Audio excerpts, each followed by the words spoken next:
여러분 12월 끄트머리에 와 있습니다. 지구촌 사람들은 다 크리스마스를 기대하고 있습니다. 비록 예수 그리스도에 대한 신앙을 고백하지 않는 사람들도 일단 크리스마스 시즌은 여러 가지 면에서 기대가 되고 즐겁기도 합니다. 지구촌 사람들에게 2000년 전쯤에 예수가 탄생했다는 사실은 이미 역사적 사실로 인지되고 있습니다. 금년이 2019년도야 라고 하는 말 자체가 예수 탄생 2019년이라는 것을 의미하기 때문이죠. 자, 그런데 그 예수를 누구로 아느냐 하는 것은 한 사람의 운명을 바꿉니다. 우리가 기억해야 되는 것은 이 크리스마스는 갑자기 생긴 날이 아니에요. 어느 날 아기 예수가 탄생했기 때문에 시작된 날, 그런 날이 아니란 뜻이죠.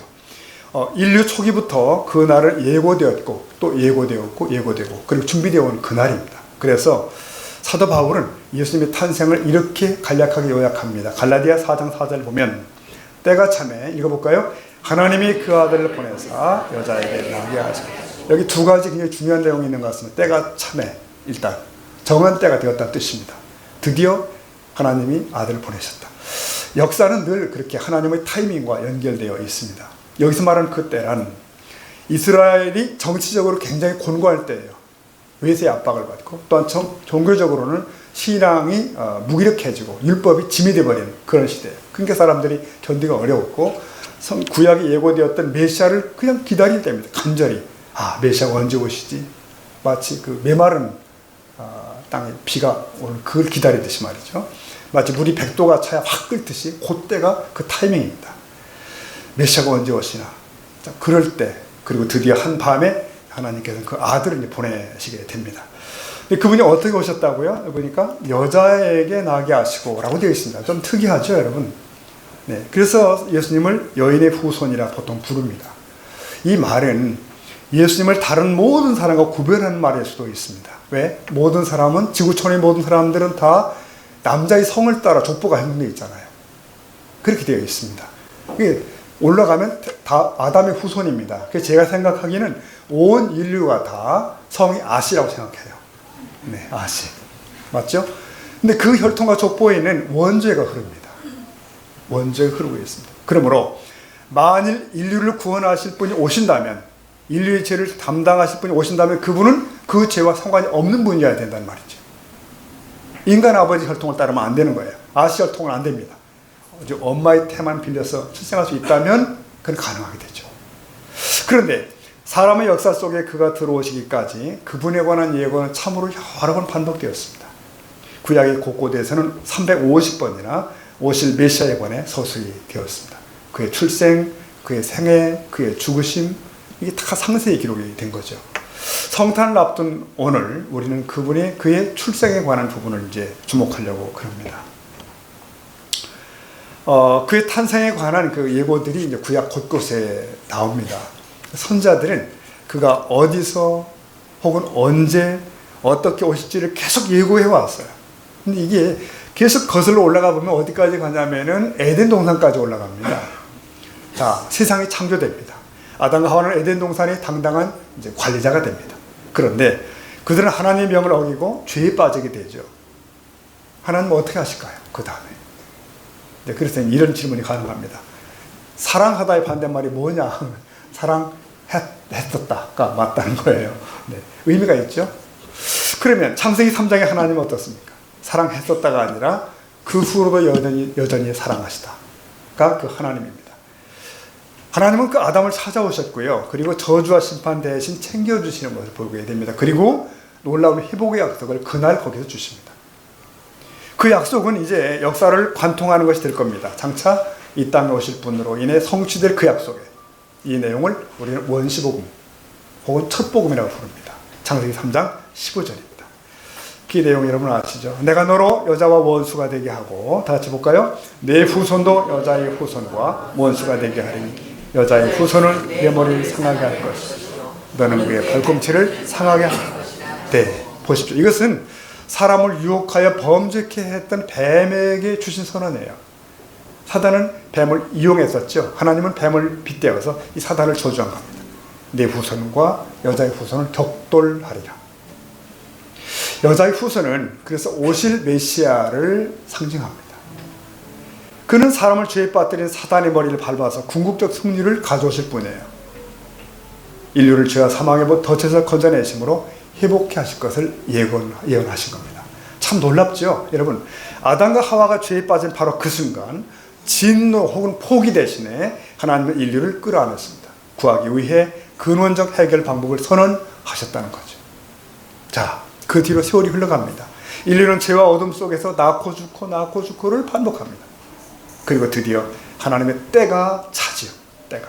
하나님은 오래전의 약속에 따라서 준비하고 계셨었고요. 여인의 후손이 드디어 이 세상에 등장하게 됩니다. 따라서 당연히 예수 탄생 시점에서 누가 있어야 돼요? 한 여자가 있어야 됩니다. 한 여자가 등장해야 돼요. 그 역할이 아주 중요하지 않겠습니까, 여러분? 여러분 기억하셔야 되는 것은 하나님은 그분의 역사를 사람과 함께 만들어 오셨습니다. 강압하지 않으시며 억제하지 않으십니다. 하나님의 뜻을 알고 그 뜻에 순종하고 협력하는 자들과 함께 만들어 오셨어요. 그런 왕들이 있었고 그런 선자들이 있었고 또 그런 백성들이 있었던 거죠. 그래서 구약에서는 그런 이들을 가리켜서 남은 자라고 불러요. 남은 자. 그러니까 그 시대에 물들지 않고 하나님 편의 선자들을 남은 자라고 불러요. 자, 오늘 성경은 바로 그 즈음에 하나님 편에 섰던 한 소녀 이야기를 하고 있는 겁니다. 저 그림은 최후의 만찬을 그린 레오나르도 다빈치가 그린 바로 그 마리아의 수태고지라는 그림입니다. 수태고지. 그러니까 마리아가 메시아를 낳을 것을 천사가 전해주는 장면이잖아요. 근데 중세 이후에 수많은 화가들이 바로 이 장면을 상상하면서 그림을 그렸어요. 제목은 다 마리아의 수태고지입니다. 이런 그림에서 우리는 천사의 모습과 마리아의 표정을 살펴볼 만한 가치가 있습니다. 자, 마리아는 갈릴리 지역의 나사렛 마을에서 자란 아주 평범한 소녀입니다. 히브리어 구약 언어로는 미르얌이라고 부르기도 해요. 이 이름은 1세기경에 유다 백성들에게서 흔히 발견된 이름입니다. 아주 흔했던 이름이래요. 당시 15세 전후였던 이 소녀의 인생을 바꿔놓는 사건이 다가오는 것이죠. 그에게 천사가 왔습니다. 그것도 메시아에 대한 메시지를 들고 온 거죠. 누가복음 1장 26절. 거기 보면, 자, 우리 같이 읽어볼까요? 여섯째 달에 천사 가브리엘이 보십시오. 여섯째 달에 천사가 왔다는 기록. 이게 무슨 말이죠? 그러니까 이보다 여섯 달 전에 어떤 사건이 있었어요. 바로 그 똑같이 기적의 잉태 사건. 즉, 그 당시 제사장이었던 사가리아에게 천사가 나타났고, 그리고 내가 내 아내 엘리사벳이 아들을 낳으리라. 이름을 요한이라라. 그가 주의 길을 예비하리라. 이러신 거예요. 자, 그들 부부는 평생 자식이 없던 사람들이에요. 불임 가정이고, 더구나 이제는 다 늙었어요. 그런데 그런 엘리사벳이 갑자기 아기를 가지게 된 거죠. 그런지 여섯째 달에 천사 가브리엘이 이번에는 나사렛 마을로 간 겁니다. 그러니까 이런 퀴즈가 가능합니다. 제 생각엔. 크리스마스 즈음에 가장 바빴던 게 누구? 천사 가브리엘. 왔다 갔다 합니다. 네. 가브리엘은 갈릴리의 나사렛 동네로 날아갑니다. 근데 거기에는 다윗의 자손인 요셉이라는 청년이 있었고요. 그 청년과 약혼한 누구? 마리아가 있는 거죠. 네. 바로 마리아가 살고 있는 겁니다. 마리아는 천사 가브리엘이 전격적 방문을 받아요. 인사를 합니다. 먼저. 인사를 마친 천사가 아주 두렵고 충격적인 말을 합니다. 1장 30절 보면은 천사가 이르되 뭐라고 했어요? 마리아와 두려워하지 말라. 무서워하지 말라. 내가 하나님께 은혜를 입었다. 은총을 입었다. 자, 내가 하나님의 특별한 은총을 입은 사람이다. 이 말씀을 읽는 순간 제가 떠오르는 장면이 있습니다. 전에 본 어떤 사극인가요? 보면은 왕궁에 궁궐에 무지랭이 하녀가 있었는데 어쩌다 그녀가 왕의 사랑을 입게 되고 그리고 아이를 잉태하게 되죠. 그러자 그 소문이 퍼지면 사람들은 모두가 부러워하며 수근거립니다. 저 아이가 글쎄 성은을 입었대. 이렇게 성은을 입었대. 왕의 은총을 입었대. 자, 그건 뭐 궁궐에 이제 있는 사극이지만 때로 있는 일이지만 오늘 이 본문에 나온 얘기는 또 다릅니다. 여기 보십시오. 땅에 사는 한 여자가 하늘은 하나님의 특별한 은총을 입었다. 이게 굉장히 어려운 얘기입니다. 이게 무슨 의미죠? 그 뒤 31절 보면 천사가 이렇게 말합니다. 보라, 내가 잉태하여 아들을 낳으리니 그 이름을 예수라 하라. 그러십니다. 보십시오. 보라, 내가 아이를 임신하게 낳을 텐데 너는 그 이름을 예수라고 해야 돼. 이제 겨우 15세 전후된 이 어린 소녀가 얼마나 충격을 받았을까요? 놀랐겠죠. 그리고 천사가 알려주는 그 아기의 정체는 뭐죠? 지극히 높으신 이 지존자의 아들이랍니다. 지존자의 아들. 누가복음 1장 32절에 보니까 이제 그가 큰 자가 되고 지극히 높으신 이의 아들이라 일컬어질 것이고요. 주 하나님께서 그 조상 다윗의 왕위를 그에게 주시니 영원히 야곱의 집을 왕으로 다스릴 거며 그 나라가 무궁하리라. 자, 천사가 쭉 설명하는 겁니다. 마리아가 못 알아먹으니까. 그 조상 다윗의 왕위를 그에게 주실 것이다. 영원히 야곱의 집, 즉 이스라엘을 왕으로 다스릴 거다. 이 영원이라는 말에 마리아가 아마 혼란스러웠을 거예요. 천사는 덧붙입니다. 그 나라가 무궁하리라. 이 아이는 왕일 뿐 아니라 그의 나라를 영원히 지속하기 위해 오신 분이다. 그는 유한한 인간이 아니야. 그러니까 이 경황 중에도 마리아가 이런 질문을 한 겁니다. 나는 소녀입니다. 내가 결혼한 것도 아닌데 어찌 아기를 잉태한다고요? 라고 묻습니다. 그때 거기 1장 35절 천사의 답변. 천사가 대답하여 이르되, 같이 읽어보겠습니다. 성령의 내게 임하시고 지극히 높으신 이의 능력이 너를 덮으시니 이러므로 야식바 거룩한 이는 하나님의 아들이라 일컬어 주시라. 이 천사가 마리아에게 대답을 한 거예요.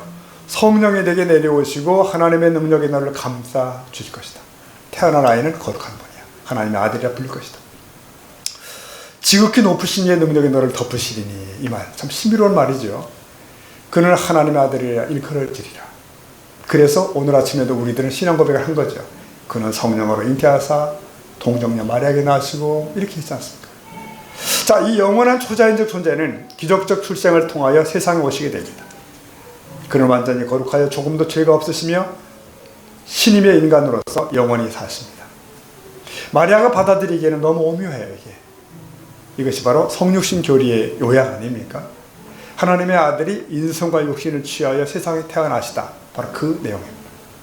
자, 근데 여기서 우리 하나 주목할 것이 있습니다. 아까만 읽었던 31절에서 그 아기의 이름을, 그 이름을 예수라 하라. 이 부분이죠. 태어나는 아기의 이름을 짓는 것은 당 시대에 볼 때 부친의 고유한 권리였어요. 그런데 이 아이는 천사를 통해 하늘아버지가 이름을 지목해버리셨네요. 그러므로 이 아이의 친부는 사람이 아닌 누구? 하나님 자신이심을 천명하신 겁니다. 그 이름을 예수라 하라. 예수. 예수는 구원하신 하나님, 그런 뜻. 혹은 인류를 죄에서 구원할 자, 이런 뜻입니다. 자, 이름을 잘 생각해보면, 이름의 의미를 기억해보시면 여러분 알 수 있습니다. 여러분, 모든 타종교의 창시자들은 세상에 태어나는 인간일 뿐이에요. 어쨌든 간에 누구도 자신을 신이라고 한 적이 없고 구속자라고 자처한 그런 종교 창시자가 없습니다. 근데 성경은 예수님이 유일한 구원의 길이라고 지목을 해버리십니다. 그러므로 이 아이의 이름만으로도 기독교의 독특성을 우리가 발견합니다. 오늘날 사람들은 모두 종교가 비슷하다고, 같다고 생각합니다. 하나, 예수라는 이름만으로도 그 주장은 불가능합니다. 여러분, 그 뒤에 나오는 그 친척 엘리사벳이 이 마리아의 한 말을 우리 보면은 이렇게 말합니다. 천사가 전한 바 주께서 하신 말씀을 믿은 마리아에게 복이 있도다. 그러면서 엘리사벳은 마리아를 내 주의 어머니라고 불러요. 모친이라고 불러요. 놀랍죠? 아직 태어나지도 않은 아이가 어떻게 그 메시지를 보내는 하나님이실 수 있는가? 주님이실 수 있겠는가? 엘리사벳은 성령의 능력으로 그 말을 합니다. 무슨 의미인지는 자기도 몰랐을 거예요. 그래도 태어날 아이가 마리아에게 메시지를 보내신이라는 것, 영원한 주 하나님이라는 사실은 암시를 분명합니다. 자, 놀라운 주장은 너 마리아에게 잉태된 아이는 내게 종속된 아이가 아니야. 너희 주 하나님이야. 그 내용입니다. 여러분, 이 히브리인들에게는 하나님은 광대하신 분이에요. 너무 크신 분입니다. 너무 지존하신 분이에요. 만물에 계시고 만물이 감당할 수 없는 분이셔요. 이런 신관을 품고도 태어날 예수님을 하나님이라 부른다는 것은 놀라운 일이죠. 네, 놀라운 일입니다. 그러므로 우리는 예수 그리스도가 성경의 주장대로 육신으로 오신 유일한 창조주 하나님이라고 말하든지 아니면 거짓말이라고 하든지 둘 중에 하나를 택할 수밖에 없습니다. 원래 기독교에는 중간지대가 없어요. 근처 동네병원의 한 의사를 조금 알게 됐는데요. 얘기하다 보니까 그의 부인은 이제 신학을 전공해서 신학교에 강사로 나가고 있고, 그래서 자기 부부는 이제 주일 되면 강북의 모 교회에 이렇게 참석한대요, 예배에. 근자의 약을 타러 들렀다가 이제 잠깐 대화가 됐는데, 어떻게 하다가 선교에 대한 얘기가 잠깐 나왔어요. 선교. 이제 제가 목사인 줄 알고 선교 얘기도. 근데 자기는 이 단기 선교 나가는 사람들 도우려고 이제 이렇게 약 처방도 많이 해봤고, 특히 뭐 어려운 지역 가는 사람들에 대해서 향토병 문제 있기 때문에 또 주사도 주고 이런 걸 봉사를 많이 해왔다는 거예요. 근데 그러면서 그가 하는 말이, 선교 그거 안 했으면 좋겠다. 아니 거기 사람들도 자기네가 믿는 것이 있지 않겠나? 이렇게 얘기를 하는 겁니다. 저는 가만히 듣고 있다가, 선교는 그들의 영혼 구원 때문에 하는 거지요 라고 저는 얘기를 했는데, 그분의 반응이 별로 시원치 않은 거예요. 별로 시원치 않아요. 그래서 돌아오면 제가 생각을 한 겁니다. 이분이 그냥 종교인이구나. 모든 종교는 다 비슷하고, 종교란 인생에 필요한 것이고, 그 중에 나는 기독교를 택했고, 요 정도 수준인 것 같다는 생각을 했어요. 네. 여러분, 오늘날 모든 종교는 같다는 신념이 사회에 널리 퍼져 있습니다. 그러면서 우리는 더 포용적이어야 된다는 말도 해요. 우리가 타 종교를 배타하거나 비난할 이유가 없습니다. 그래서는 안 됩니다. 그러나 종교와 복음은 분명히 다릅니다. 종교와 복음은 분명히 다른 것입니다. 여러분 보십시오. 오늘 예수님의 탄생을 우리가 보고 있는 겁니다. 이 기록이 사실이라면, 또 그리고 성경이 진실이라면 우리는 오직 그분께만 무릎을 꿇을 수밖에 없는 얘기를 하고 있는 거예요. 수태고지는 예수님의 유일성을, 배타성을 우리 면전에 지금 들이대고 있는 것입니다. 너는 어떻게 할 것이냐는 거예요, 지금. 그 이름을 예수라 하라. 그는 세상을 구원할 하나님이시라. 이름부터가 우리를 힘들게 만들죠. 그러므로 먼저는 우리 자신의 고백을 요구하는 것입니다. 마리아가 받아들였다면 우리도 받아들일 수 있는가를 묻는 것입니다. 자, 수태고지가 마리아에게 충격적이었던 데는 당시 사회적 이유도 있어요. 당시 마리아는 이제 그 시대의 시골댁의 소녀였고, 극빈층이었고, 결국 그녀는 이제 혼전 임신이라는 오명까지 떠안게 되겠죠. 그래서 결국 그 작은 산골 마을에서 얼마나 그 수군거림과 비웃음을 받게 될까. 그래서 이 시골 소녀가 오늘날 세계 역사상 가장 유명한 사람들 틈에 끼게 된 이유가 뭡니까? 여러분, 그걸 넘어선 거지. 어쩌면 우리들은 이제 이 땅에 살다가 가면 한 두세 대쯤 기억하려나요? 뭐, 이름을. 근데 그렇지만 이 그녀는 왜 이렇게 영원해졌나, 위대해졌을까? 하나님과 그의 메시지 앞에 보인 그의 반응 때문입니다. 자, 그녀가 어떻게 반응했는가를 한 번 더 좀 짚어보려고 합니다. 천사가 말 중에서 내가 잉태의 아들을 낳으리니라고 얘기하는데, 일단 마리아에겐 의심이 들었겠죠. 당연히 의심이 드는 거죠. 옛날 사람들은 다 무조건 믿었겠지 뭐, 그렇게 생각하면 안 됩니다. 더구나 마리아는 유대인이에요. 유대인. 천사가 전한 소식은 그들의 기존 신학적 지식, 하나님에 관한 지식에 맞지 않습니다. 어떻게 한 인간이 하나님일 수 있어? 그들에겐 말이 안 되는 거예요. 시내산 위에 임재하셨던 그 장엄한 하나님을 그들은 알아요. 근데 그분이 어떻게 인간 될 수가 있지? 그가 가진 신앙적 관점으로도 안 맞는 얘기입니다. 오늘 사람들이 복음을 믿기 어려운 만큼이나 마리아도 사실은 어려운 그런 입장에 있었던 거라고 보시면 됩니다. 그때나 지금이나 수태고지는 모든 인식에 대한 도전이에요. 그걸 깨기 전에 받아들이기 어렵습니다. 우주의 창조주가 한 소녀의 태를 빌려서 인간으로 태어나신다는 말이 지성으로, 이성을 믿을 수 있는 것입니까? 마리아는 그래서 솔직히 의심을 표현한 거예요. 1장 34절 보면, 마리아가 천사가 말하되 나는 남자를 알지 못하니 어찌 일이 있으리까. 그러니까 이 소녀는 어수룩하지 않습니다. 천사의 말이니까 그냥 받아야지 뭐, 그게 아니고 그녀의 질문은 사실입니다. 여자애가 어떻게 혼자 애를 잉태할 수 있어요? 천사의 의심을 쏟아부은 거죠. 여러분, 의심은 두 종류가 있답니다. 그래서 하나는 부정직한 의심이 있고 또 하나는 정직한 의심이 있다. 부정직한 의심은 비겁합니다. 게으릅니다. 면피용입니다. 자리를 피하기 위한 거예요. 반면에 정직한 의심은 일단 겸손으로 들어갑니다. 내가 모르니까. 그냥 거부하는 게 아니라 질문으로 이어집니다. 자신을 약자 입장으로 놓게 되는 거죠. 지금 이 마리아가 이 부분입니다. 마리아는 진심으로 천사에게 정보를 구하는 것입니다. 이게 가능합니까? 어떻게 될 수 있나요? 정직한 의심은 믿음에 대해서 열려 있습니다. 성경에 종종 이 믿음, 이 의심을 넘어선 사람들이 나와요. 그래서 극복한 사람들. 자, 보십시오. 여기서 마리아가 의심을 표현하지 않았다면 천사의 입에서 이 위대한 대답이 나올 수 있었을까요? 어떤 대답이 나오죠? 그 뒤에 누가복음 1장 37절 이런 말씀이 나와요. 읽어볼까요? 대저 하나님의 모든 말씀은 능하지 없느니라. 너무 좋은 말씀 여기서 이렇게 나오네요.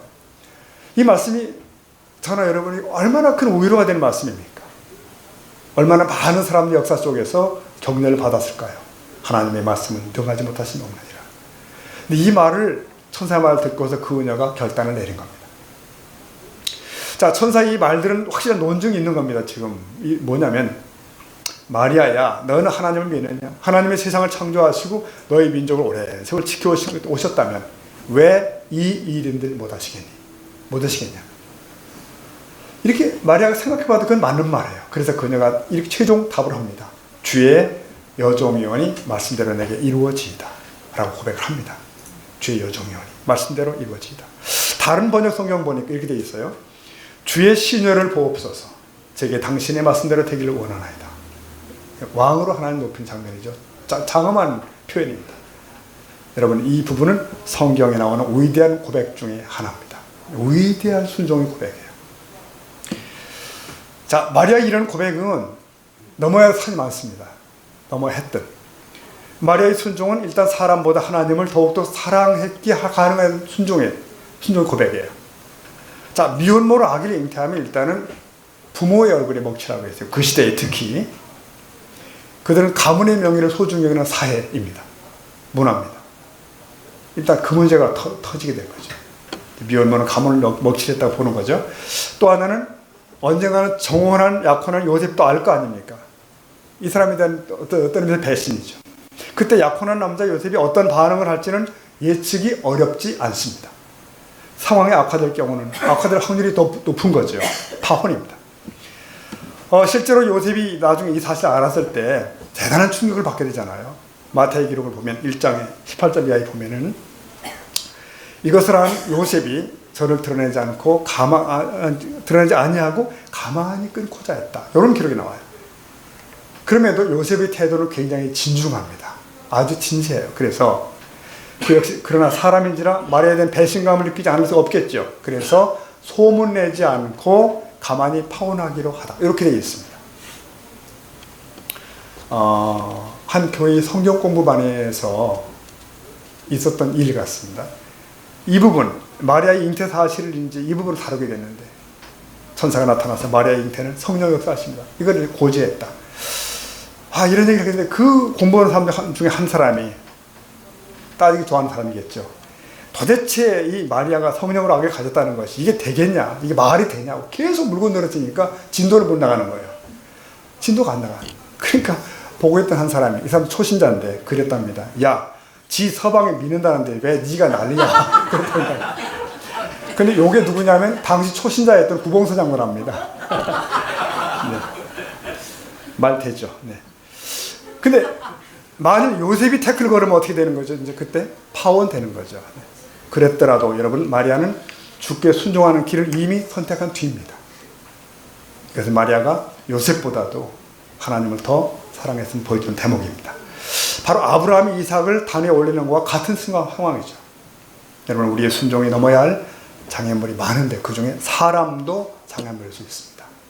사람도. 넘어서는 은혜가 있길 축복합니다. 아멘. 때로 이런 고민을 하는 사람들이 있습니다. 나도 참 신자가 되고 싶은데 꼭 저렇게 이것저것 포기하고 그래야 되나? 이런 질문. 근데 여러분, 예수님도 우리에게 제자가 되려면 비용을 계산해봐라. 그런 말씀 하신 적이 있어요. 비용을 계산해봐라. 근데 계산이 아니라 협상하려는 이들이 많은 게 우리 현실입니다. 그러니까 이것저것 포기할 의사는 있는데 뭘 포기할지 그 권리만은 내가 갖겠다는 거예요. 고액입니다. 그러니까 내 삶의 운전석에서 내가 내려오지 않겠다는 거예요. 이 부분이 예수님을 따를 때 가장 힘듭니다. 그래서 가장 어려운 일은 항복이래요. 항복하는 거. 우리 주위에는 예수님을 구주로 고백까지는 할 수 있으나 그를 주님으로 모시지 못하여 맴도는 이들이 상당히 많습니다. 네. 하나님은 아브라함 부르실 때 내 고향을 떠나 나를 따르자. 그렇게 하셨는데 아브라함은 어디로 갑니까? 라고 이제 물었죠. 주님은 그건 나중에 알려줄게. 이렇게 되는 겁니다. 하나님은 아브라함이 자기 삶을 스스로 결정할 권리를 포기하길 원하신 거예요. 또 그리고 그걸 받아들임으로써 끝내 아브라함은 믿음의 조상이 되는 것이고요. 자, 저와 여러분도 그렇습니다. 주님께 삶을 드리려면 어떤 식으로든 마리아처럼 말하고 고백할 수밖에 없어요. 진심으로. 주님이 제게 무엇을 요구하실지는 다 모르겠습니다. 허나 좋든 싫든 주의 말씀대로 되기를 원합니다. 바로 그 부분이에요. 그러니까 이해되지 않더라도 제 삶에 허락하신 일이라면 참고 받아들이겠습니다. 이게 마리아 입장이고 우리에게 요구되는 것입니다. 지금 여러분, 하나님이 요구하실 일을 우리가 미리 다 알 수가 없죠. 네.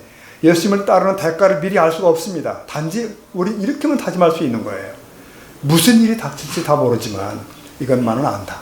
나는 하나님의 뜻대로 행할지 말지를 결정할 권리를 포기한다. 무조건 그분의 뜻 앞에 나를 세웠다. 바로 그겁니다. 여러분, 종교개혁자 마틴 루터가 이런 말을 했답니다. 마틴 루터가 나는 단지 하나님이 활동하시는 일터에 불과합니다. 자기 가르쳐서 일터래요. 하나님 활동하신 일터에 불과합니다. 이게 진짜 예수님의 제자의 길인 것 같습니다. 진짜 함께 하시는 하나님 임마누엘을 체험하는 그 길입니다. 저와 여러분이 하나님이 활동하신 일터가 될 수 있게 축복합니다. 하나님 우리를 통해 일하시도록 순종하는 거죠. 그러니까 여러분, 누군가의 순종으로 크리스마스가 우리에게 왔듯이 우리의 작지만 위대한 순종으로 다른 사람에게 크리스마스가 올 것입니다. 여러분, 이런 말이 있는 거 아시죠? 하나님께서 우리에게 원하시는 건 단 하나다. 그것은 전부라는 단어. 전부. 그러니까 하나님이 왜? 하나님이 우리에게 그분의 전부를 주셨기 때문입니다. 자, 혹시 이런 생각 드신 분 없습니까? 만일 여기 이 본문에서 마리아가 가브리 천사의 말을 듣고서 나는 절대로 그렇게 할 수는 없습니다. 이렇게 말했다면 어떻게 될까요? 거절했다면. 사실 이해라고 말하기보다는 아니라고 말할 수밖에 없는 환경이었습니다. 분명히 이게. 그래서 현실을 보고 계산을 하고 따져보고 결국 싫다고 말했다면 마리아는 어땠을까요? 그는 그저 그렇고 그런 산골 아줌마로 사시다가 가셨겠죠. 그냥. 네. 메시아의 어머니가 되는 영광은 꿈도 꾸지 못하는 얘기입니다. 허나 마리아는 인류 구원을 위한 이 귀한 일에 쓰임받게 되었음을 알았을 때 그 기회를 놓치지 않고 자신을 드립니다. 헌신이죠, 바로. 여러분, 실제로 어떤 문헌에는 이렇게 써 있답니다. 이런 글이 있대요. 가브리엘이 천사가 먼저는 헤롯 왕궁의 한 여인을 찾아갔대요. 허나 그가 거절했다는 거. 그 후 천사는 산골 마을 나사렛으로 가다. 이런 글도 있습니다. 상당히 일리가 있는 얘기죠. 사랑하는 성도 여러분, 그런 면에서 순종은 기회인 것 같습니다. 기회. 희생도 알고 보면 기회입니다. 하나님의 아무리 선한 뜻들이 나를 향해 그려지고 있다 할지라도 내가 어긋장을 놓으면 안 되는 것입니다. 내가 완고하면, 내가 불순종하면 그 은총은 나의 것이 아닌 거예요. 다 비켜가는 겁니다. 강력한 예언의 은사를 행하는 목사님이 그런 얘기를 한 걸 들은 적이 있습니다. 그분이 그런 얘기를 해요. 한 사람에 대한 예언이 맞을 수도 있지만 안 맞을 수도 있다는 거예요. 그래서 아니 왜 그런 일이 있냐 했더니 문제는 그 당사자라는 거예요. 그 당사자가 그 귀한 예언을 누릴 자격이 없으면, 그리고 순종의 자리에 있지 아니하면 그 예언은 무의미하다는 것입니다. 그가 계속 불순종하는 삶을 살게 되면 아무 의미가 없다는 거예요. 이게 일리가 있는 말이라고 생각을 했습니다. 사랑하는 여러분, 여기는 우리 모두의 앞날도 그렇겠죠. 특히 우리 젊은 청년들 더 그렇겠죠. 당신의 일생을 통해 하나님의 영광 받으시길 원하고 계십니다. 분명히. 그런 일을 계획하고 계십니다. 그런데 그것을 내 것으로 붙드는 것은 여러분 자신일 수 있습니다. 여러분 자신이에요. 답은 이겁니다. 주의 종의원이 말씀대로 내게 이루어지이다. 이 고백이 가능하냐는 것입니다. 마리아가 했듯이. 자, 마치면서 하나 딱 덧붙이고 마셔야 분이 있습니다. 이 마리아의 마지막 이 귀한 결단이 확실히 견고해지는 데에는 또 하나의 기여한 자가 있습니다. 그가 바로 그 뒤 본문에 이어지는 친척인 엘리사벳입니다. 세례와는 잉태한. 자, 이 엄청난 스테고지를 받은 마리아가 아직도 혼동성이 있어요. 고백은 했지만, 결단했지만. 누굴 찾아가요? 엘리사벳을 찾아가는 겁니다. 6개월 전에 임신했다고 하는. 근데 엘리사벳이 성령의 능력으로 꽉 충만해 있는 상황인데 마리아가 등장하잖아요. 그 둘이 만남이 보통 만남이 아닙니다. 한 시대를 다 뒤집어 놓는 만남이 되는 거예요. 특별히 엘리사벳의 마리아에 대한 격려와 고백이 마리아를 얼마나 힘있게 하는지 몰라요. 마리아가 이 전체 상황을 다 이해하는데 큰 도움을 줍니다. 아, 이게 이거로구나. 하나님이 아시네. 그래서 이 엘리사벳의 말을 듣고 나자마자 마리아 입에 터져나온 것이 위대한 찬미예요. 유명한 그 마리아의 찬미입니다. 그 내용들이 내 영혼이 주를 찬양하며 내 마음이 하나님 되는 것인데 이 아주 굉장히 깁니다. 이게 이 내용 속에는 시편이 들어있고 이사야 선지서들이 들어있고 이걸 딱 꿰뚫어 가지고 하나님이 어떻게 이 땅에 강림하시나가 다 들어있는 거예요. 놀랍게도. 결국 이 노래의 고백은 수태고지는 성경의 성취로구나. 성취였다. 그 얘기죠.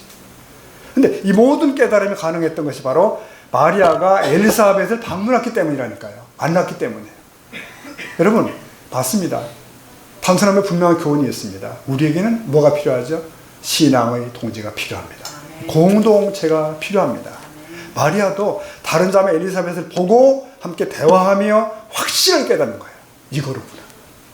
이게 하나님의 일이구나. 여러분, 신앙은 때로는 회의도 들고 우리 혼란도 가져옵니다. 잘 안 보여요. 특히 우리 지난 한 해 걸어왔습니다. 네, 이런 말이 있대요. 결혼과 신앙생활은 혼자 할 수 없다. 두 가지만은 절대 혼자 안 되는 거래요. 그게 맞죠? 네, 신앙의 독불장군도 없는 줄로 믿습니다. 우리에게는 주의 믿음의 동기들이 있습니다. 그리고 그게 필요합니다. 개인으로는 부족합니다. 분명. 누구도 공동체 없이 깨달을 수 없고 공동체 없이 해낼 수 없는 것이 있습니다. 여러분, 오늘 금년 성탄을 맞으면서 우리가 그런 의미에서 믿음의 성도들을 서로 간에 보듬어주는 있기를 축복합니다. 서로의 믿음을 격려하는 것이 필요해요. 마리아로 인해서 오늘 우리가 성탄을 누리듯이 나로 인해 누군가가 주님을 누리는 그런 성탄이 될 수 있기를 축복합니다. 자, 오늘 이 마리아의 고백이 마지막 우리 고백이 되길 빕니다. 주의 종이오니 말씀대로 내게 이루어지이다. 따라하십시다. 주의 종이오니 말씀대로 내게 이루어지이다. 아멘. 우리 기도하시겠습니다.